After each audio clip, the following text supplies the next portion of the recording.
Je vais faire deux choses. Une toute petite invocation parce que j'aimerais simplement qu'on n'oublie pas ceux qui aujourd'hui, je ne sais pas si vous suivez les informations, mais ce qui se passe à travers le monde est douloureux. Donc une toute petite invocation que j'aimerais partager avec vous. Et puis juste avant ceci, je suis venu ici dans cette mosquée. Il y a un projet ici qui est très important, on vous en a déjà parlé. Un projet qui est lié à l'éducation, un projet d'école pour l'avenir, Inch'Allah, un projet qui est aussi lié à toutes les activités, s'il vous plaît. Vous êtes venus dans la fraternité, vous êtes venus dans le temps libre, vous faites un effort pour manifester de ce que vous pouvez, mais vraiment ce que vous pouvez, et ce que vous pouvez, vous le faites, c'est de toute façon des choses qui sont dans le sens du bien pour vous. Rappelez-vous une chose, c'est très important de pouvoir donner de l'argent quand on va construire des mosquées et des institutions. Mais c'est aussi très important de pouvoir récolter de l'argent pour rester autonome quand il s'agit d'écoles, quand il s'agit de choses qui sont liées à des institutions qui permettent aux musulmanes et aux musulmans de connaître leur religion. Donc faites un effort, tout ce que vous pouvez donner d'un point de vue financier, il faut le faire, et que ce soit un soutien de votre part, Inch'Allah. Donc j'insiste beaucoup.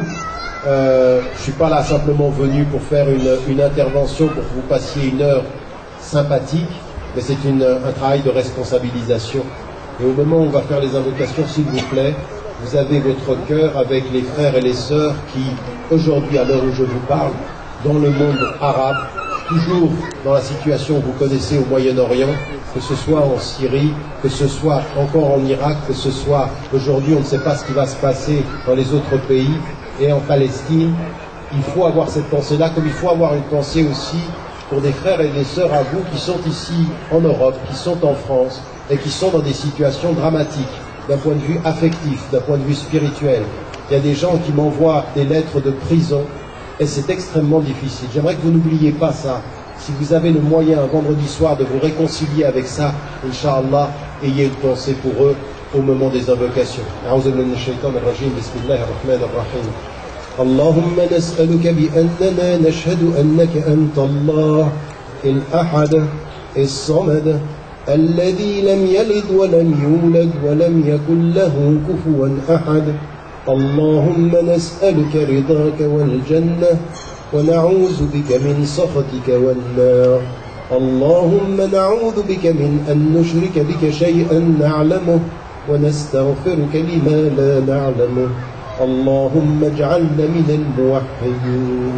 اللهم اجعلنا من الذين يقولون لا إله إلا أنت لا حول ولا قوة إلا بك.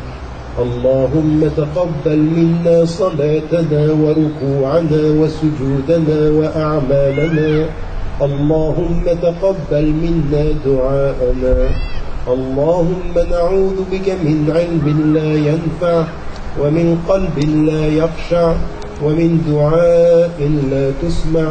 اللهم نسألك قلبا خاشعا وقلبا مطمئنا ودعاء مستجابا ولسانا ذاكرا شاكرا ودعاء مستجابا يا رحمن يا رحيم. اللهم ارحم والدينا.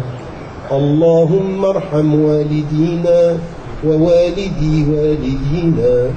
اللهم اغفر لجميع موتى المسلمين الذين شهدوا لك بالوحدانية ولنبيك بالرسالة وماتوا على ذلك. اللهم أكرم نزلهم ووسع مدخلهم وأنزل على قبورهم الضياء والنور والفسحة والسرور. اللهم لا تضع في جمعنا هذا ذنبا إلا غفرته ولا هما إلا فرجته ولا دينا إلا قضيته ولا شابا إلا هديته ولا مريضا إلا شفيته. يا رحمن يا رحيم. أنت رب العالمين. أنت ربنا فتقبل منا دعاءنا واغفر لنا وارحمنا وتب علينا.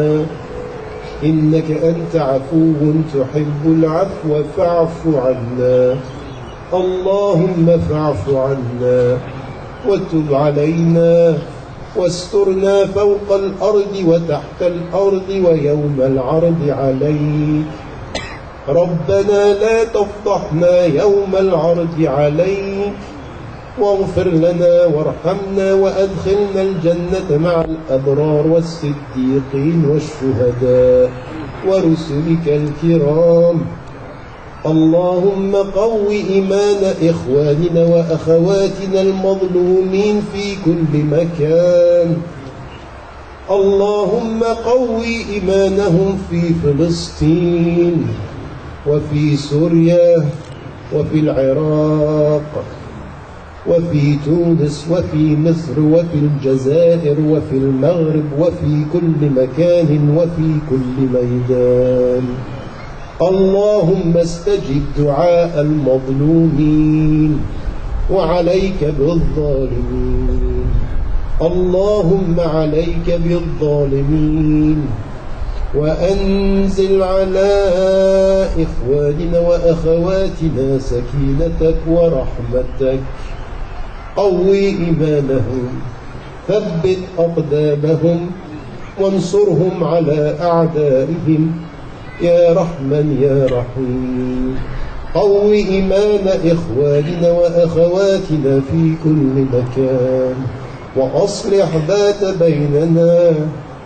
قوي إيماننا ووحد صفوفنا، واستجب دعاء إخواننا وأخواتنا في السجون.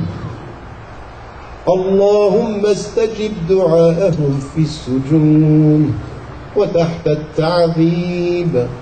إنهم مظلوم يا رب فانتصر.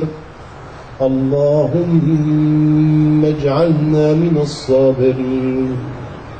اللهم اجعلنا من الصابرين المحبوبين. اللهم نسألك حبك وحب من يحبك والعمل الذي يبلغنا حبك يا رحمن يا رحيم. يا رحمن يا رحيم. يا رحمن يا رحيم. يا كريم يا ودود يا رب العالمين. أنت ربنا فتقبل منا واشرح لنا صدورنا وتوفنا مع الأبرار. وصل اللهم على سيدنا محمد وعلى آله وصحبه وسلم تسليما كثيرا. سبحان ربك رب العزة عما يصفون، وسلام على المرسلين، والحمد لله رب العالمين.